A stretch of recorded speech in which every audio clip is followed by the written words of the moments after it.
Hello, Mr. Ed here. Today is January 16th, 2019, and man, I am getting ready to do our rotations of our bee boxes.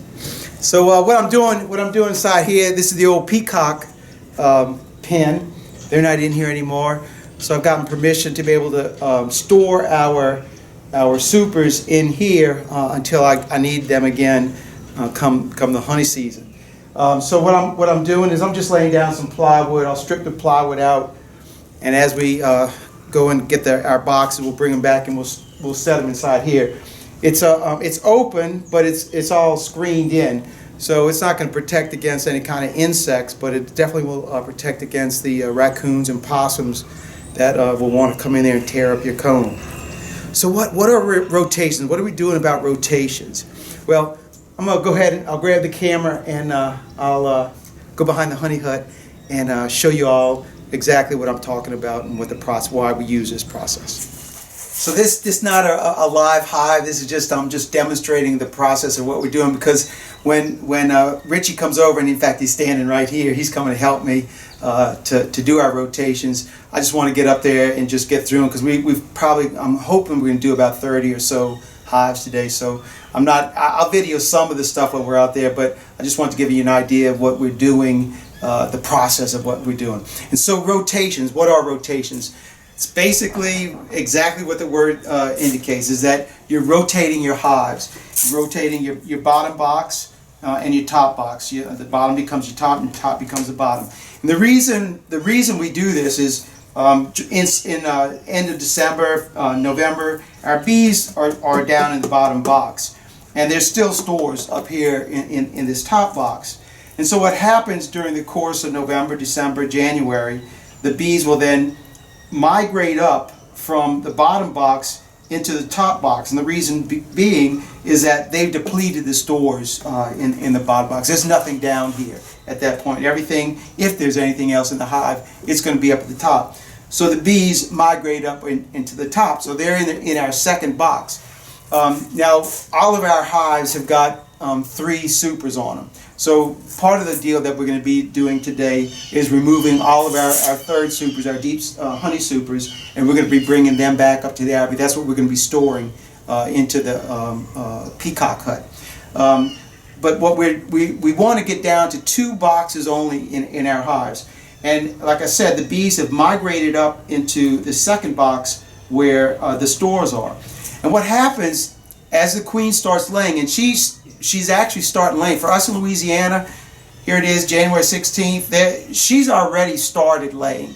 And so what's going to happen, she's going to lay up in here. The natural inclination of bees is to move up in a hive.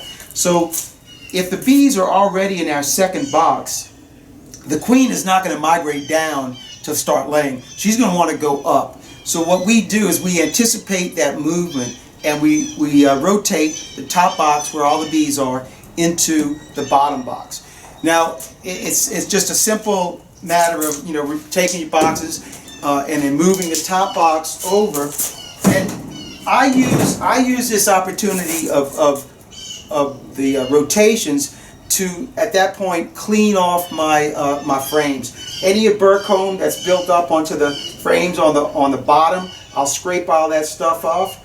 And at the same time, usually in this bottom box is my older comb, and so I'll go through this, and if I've got any dark old comb, I'll replace it with a fresh comb. And I've got plenty of this comb of the honey supers, and I'll just drop one of these in, take the old comb out, and then I'll process that. I'll cut it and melt it down and to reuse it. So it's a good time. We want to get ready for our splits. We do our splits in March, and we're prepping our boxes already for March, so that we've cleaned off all the burr comb. There's no nothing that's going to obstruct when we go ahead and put our double screen dividing board between our 2 boxes. And that's just another tool that we use to separate our hives and so that we can then split it. I also will move off this bottom box and clean off the screen board. This was really dirty, but it's just an example. So you clean this off. You really want to do a cleaning because it's just this is the opportunity that you have to go into the hive without disturbing the cluster of bees. Because remember, you've taken the cluster and you've moved them off, and they're okay. You don't even have to open the top. You just leave it on there. Now, if you go in there and the bees are not in the top box, well, you just leave the hive alone, and you got to come back. I'll mark these, come back, and then check them, because eventually they are going to move up into that top unless the top is completely empty. So that's basically what we're doing, and I may run the camera a little while we do some of this stuff, but I think that's about all for us. So we're going to head up to Folsom first, and then to Bush, and see if we can start doing the rotation. So we'll pick it up there. All right, so we're going to go ahead and get this one done. I'm in the St. Lucie yard. Richie and I already went up to the St. John yard. We were so busy, I didn't even get the camera out. So he's already had to take off for the house, and so I've got, I think, 9 or 10 of them right here. I'm going to finish these up today and call it a day. So again, the process, we're just going to be reversing these 2 boxes. And generally and if I come across one that's got 3 of them, whichever one is the lightest box, I take off and bump the bees out of that one. And then of the 2 other boxes that there, whichever one is the heaviest goes on the bottom, whichever one is the lighter, those 2 will go on the top. But when there's only 2 boxes, it's no brain science there. It's this one's going to go on the bottom. And like I just did this one, and this bottom right here, this one probably weighed 70 pounds. It's just full of honey. In fact, the blueberry bushes that are over here, they're already starting to bloom right over there. I'll show a picture of that before I leave. And the bees right now, they're coming in with pollen. Like I say, today's January the 16th, and it's a little bit early, I think, but I guess these blueberry bushes know what they're doing. And I tell you, these bees come out of here, they're not happy. They're not, I mean, right now our temperature is right about 58, and it might even be 60 degrees now. But these bees are flying hard right now. So let's see what these girls are going to look like.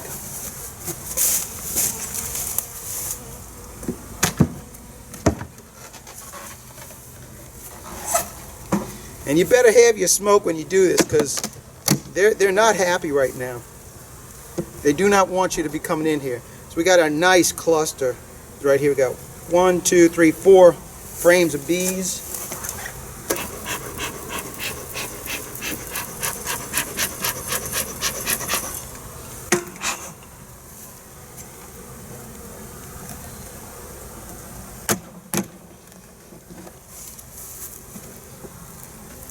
Oh man, this box is 60, 70 pounds. That thing ain't light. So we're going to clean off our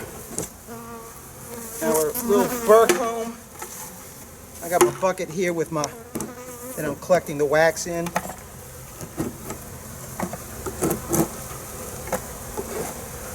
I don't even hardly see bees in this box.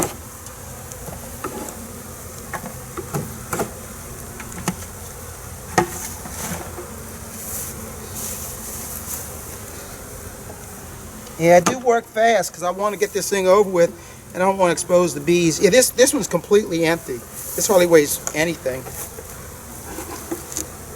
So all the bees have migrated up into this box right here. And this is the bottom board is basically clean. I'll brush it off anyway.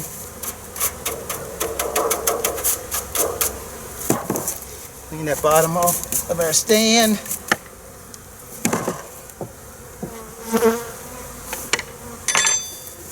And just move our cluster of bees and their heavy box of honey back onto it.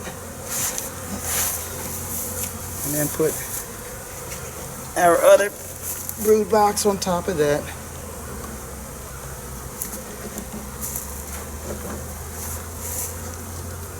A couple bees on the roof, inner cover.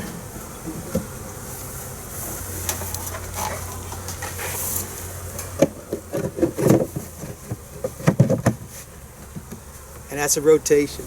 Got about 10 more of these to go. So let me add it. So thanks for watching. Keep on watching. I'll be making more. God bless. Mr. Ed, I'm out of here until the next video.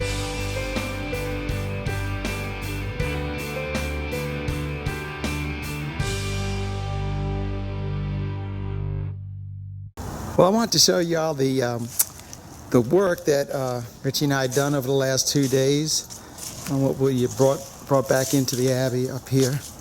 And we've gone ahead and cleaned out 5 yards. And we worked probably around 58 or 60 hives in that time. And all these boxes are the third boxes, because I had 3 deeps on all of them. And then there was probably 5 or 6 dead outs that we pulled in as well. Some of them have been dead for a long time because there were, the wax moth cocoons in it. But I think there were 2 or 3 of them that had just recently died out where there was no wax moth evidence in there. Now, in fact, I want to show you some of that because that's my swarm trap stuff right there. Let me show you that. Here's one of the evidence of the wax moth. I don't know, that hive had been dead for a long time, judging from all that. And this was another part of that same hive. Let me show you the nice looking wax that I got right down here. Let's see if I can find which box it is. I think it's this one right here. Yeah, I think it is. Oh, look at this. Man, oh man. That's just like exactly what you want to put in a swarm trap. This old brood comb like this. We dropped 2 of these frames in there with some other either empty comb or just some starter strips, which is I'm going to try to do that this year. And man, watch those bees take off. Alright, let me show you one more thing. The bees aren't working quite as much as they were yesterday when I came out here. Yesterday, oh my goodness, the bees were really thick. It's still cool, it's probably about 60 degrees right now. But we have a couple of them flying. These are, like I said, these are just the 5 yards that we worked. And I've still got 2 more yards to work, but those hives only have, maybe those yards only have about 4 or 5 hives in each one, so it's probably 9 and 10 more hives out, and then I still have to work all the hives up here at the Abbey, and that's about 60 of them. And hopefully next week we got some warm weather coming, and we'll be working on those. All right, let me go show you one more thing. I'm on the back porch of the honey house right now, and these are the burr wax, burr comb that was scraped off of all those boxes right there. Yesterday this place was like one mass of bees, and the bees are still, they're on the pollen right in here right now. Not as much, but like I said, it's kind of cool, about 60 degrees, so they're not flying as much as they were yesterday. Yesterday we were at 72 degrees, I think. They were really flying yesterday. But it's always nice to see your bees flying, ain't it? Ooh-wee. Thank you, Jesus.